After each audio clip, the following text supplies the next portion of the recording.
Hello बच्चों, welcome to Safi physics classes.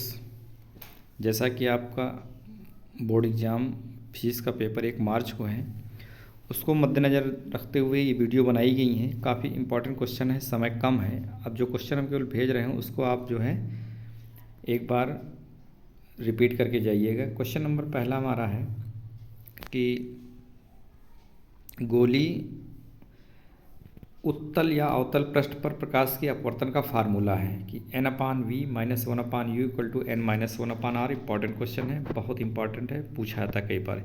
इसको बच्चों आप लोग रिपीट कर लीजिएगा, ठीक है। उत्तल और अवतल दोनों के लिए इंपॉर्टेंट क्वेश्चन है, ठीक। ये कई बार पूछा गया है, पिछली बार भी आया था।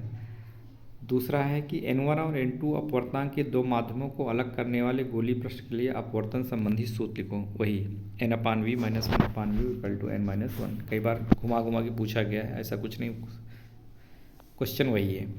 यदि लेंस के दोनों समान माध्यम हो तो पतले लेंस द्वारा प्रकाश के अपवर्तन का सूत्र निकालना है, वही निकालना है। दूसरा क्वेश्चन इंपॉर्टेंट है, फोर्थ वाला, ये कि गोली अवतल या उत्तल पृष्ठ पर प्रकाश के अपवर्तन का सूत्र लिखिए और इसकी सहायता से पतले लेंस की फोकस दूरी के लिए फार्मूला, इसे हम लेंस मेकर फार्मूला भी कहते हैं। बहुत इंपॉर्टेंट बेटा, इसको याद कर लीजिए, समझ लो पेपर में आना ही आना है। 1/f = n-1 1/r1 - 1/r2, ठीक। उसके बाद है गोली पृष्ठ द्वारा अपवर्तन का सूत्र, ये भी इंपॉर्टेंट सेम है, केवल घुमा के पूछा गया और कुछ नहीं, ठीक ना। इनका निगमन हमें करना है, ठीक।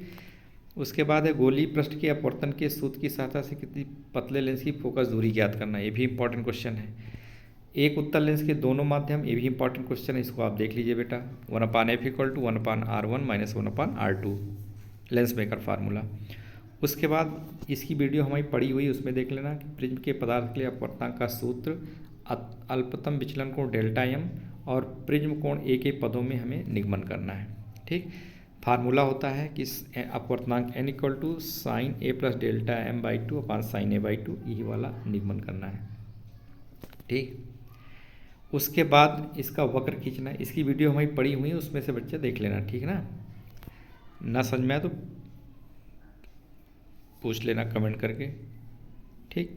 उसके बाद इंपॉर्टेंट क्वेश्चन है, खगोलीय दूरदर्शी के प्रतिबिंब का किरण आरेख खींचिए और अंतिम प्रतिबिंब स्पर्शदर्शी की न्यूनतम दूरी पर बनता है, इसकी आवर्धन क्षमता का सूत्र लिखिए, है ना। इस तरीके के क्वेश्चन है, बहुत इंपॉर्टेंट, इनको एक बार पढ़ लेना बेटा। खगोलीय दूरदर्शी द्वारा अंतिम प्रतिबिंब स्पर्शदर्शी की न्यूनतम दूरी पर बनने का किरण आरेख, ये भी इंपॉर्टेंट क्वेश्चन है। अपवर्तनीय वाला है, ये भी इंपॉर्टेंट है, ठीक। ये मत पढ़ना, ठीक। खगोलीय दूरदर्शी वाला है, किरण आरेख बनाना, अदृश्यक लेंस द्वारा आकार का क्यों लिया जाता है, ये भी है, ठीक। क्वेश्चन नंबर 4 छोड़ देना। और फिर किरण आरेख की सहायता से दिखाइए कि परावर्तित दूरदर्शी के दूर स्थित वस्तु का प्रतिबिंब कैसे प्राप्त किया जाता है, इसकी विशेषताओं का उल्लेख करो, ठीक है। ये क्वेश्चन दोनों इंपॉर्टेंट, 6 और 7 दोनों इंपॉर्टेंट बेटा, काफ़ी इंपॉर्टेंट है। सूक्ष्मदर्शी का किरण आरेख संयुक्त कंपाउंड माइक्रोस्कोप, ये बनाना है, ठीक। दोनों इम्पॉर्टेंट है, अथवा करके दिया है। उसके बाद क्वेश्चन नंबर 8 है कि संयुक्त सूक्ष्मदर्शी का नामांकित किरण आरेख बनाइए तथा इसकी आवर्धन क्षमता का सूत्र लिखिए जबकि अंतिम प्रतिबिंब स्पर्शदर्शी की न्यूनतम दूरी पर बनता हो, ठीक। उसके बाद क्वेश्चन है कि हाइगेंस के तरंग सिद्धांत के आधार पर, अभी हमने वीडियो डाली है इसकी, उसको देख लेना बेटा, ठीक। हाइगेंस के तरंग सिद्धांत के आधार पर द्वितीय तरंगिकाओं की परिभाषा, ये भी संकल्पना इंपॉर्टेंट है, पूछी जाती है। अपवर्तन व परावर्तन की व्याख्या है, इसके आधार पर परावर्तन की व्याख्या और द्वितीय तरंगिकाओं के सिद्धांत के आधार पर अपवर्तन की व्याख्या, ठीक है। दोनों इंपॉर्टेंट है बेटा। उसके बाद ये भी परावर्तन की व्याख्या, तरंगाग्र किसे कहते हैं, ठीक। हाइगेंस के द्वितीय तरंगिकाओं के सिद्धांत के आधार पर तरंगों की परावर्तन की व्याख्या इंपॉर्टेंट है, करके जाना बेटा, इसे पढ़ के जाना, ठीक है, ठीक। हाइगेंस के द्वितीय तरंगिकाओं सिद्धांत के आधार पर प्रकाश के अपवर्तन की व्याख्या हमने करवाई दिया है, 2 वीडियो भी डाला है उसमें संबंधित। उसके बाद हाइगेंस के द्वितीय तरंगिकाओं को सिद्धांत बताइए, इसके आधार पर अपवर्तन की व्याख्या, ये भी घुमा के पूछा गया, सब कुछ पूछ वही रहा केवल, ठीक। उसके बाद जो इंपॉर्टेंट आ रहा है कि यंग के व्यतिकरण का प्रयोग, ये इंपॉर्टेंट है, इससे एक न्यूमेरिकल भी बनेगा बेटा, डेरिवेशन भी बनेगा, W और D λ/d वाला फार्मूला है, ठीक है। कला संबद्ध स्रोत क्या होते हैं, बहुत इंपॉर्टेंट है, कला संबद्ध स्रोत बहुत इंपॉर्टेंट है।